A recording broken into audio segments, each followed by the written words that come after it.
안녕하세요. 김예슬입니다. 오늘은 자유형 팔꺾기 동작을 보여드리려고 합니다. 자유형 팔꺾기는 보다 적은 힘으로 팔을 편하게 돌리기 위하여 하는 동작인데 사람에 따라 그 형태나 자세가 조금씩 다를 수 있으니 본인에게 알맞는 팔꺾기 자세를 연습해 보시기 바랍니다. 그럼 동작을 보면서 설명해 보겠습니다.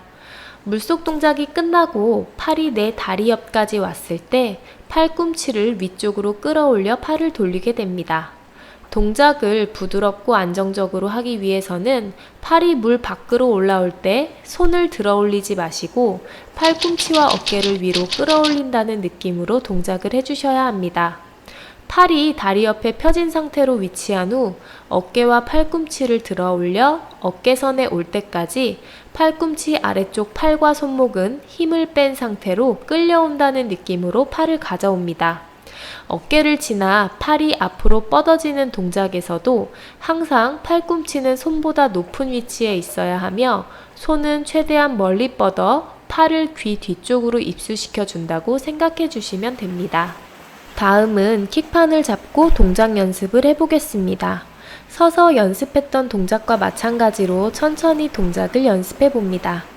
팔꿈치를 들어줄 때 손목은 힘을 뺀 상태로 끌려 올라간다는 느낌으로 들어주시고 어깨선을 지나 팔이 돌아갈 때에는 손은 최대한 멀리 뻗어주시되 항상 팔꿈치보다 낮게 있다고 생각하며 동작을 연습해 주세요. 이때 손이 팔꿈치보다 위에 위치하여 팔이 돌아갈 경우 팔꿈치가 아래쪽으로 떨어지면서 물에 걸리거나 손이 입수되는 동작에서 팔꿈치가 먼저 입수되면서 저항을 일으킬 수 있으니 주의해 주세요. 다음은 킥판 없이 연습해 보겠습니다. 앞에서 양 팔을 모으고 한쪽 팔씩 천천히 연습해 줍니다.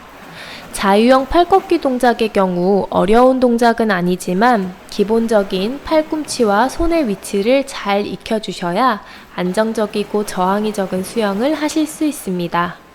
손을 멀리 입수할 때에도 팔꿈치는 끝까지 세워져 있고 손목은 힘이 빠진 상태가 유지된다면 입수되는 손 모양도 자연스럽게 잡히실 겁니다. 중요하게 생각하실 부분은 팔꿈치는 항상 손보다 높은 곳에 위치할 수 있도록 해주시고 입수 동작은 손은 멀리 뻗어주시되 팔꿈치는 끝까지 세워준다는 느낌으로 수영해 주셔야 합니다.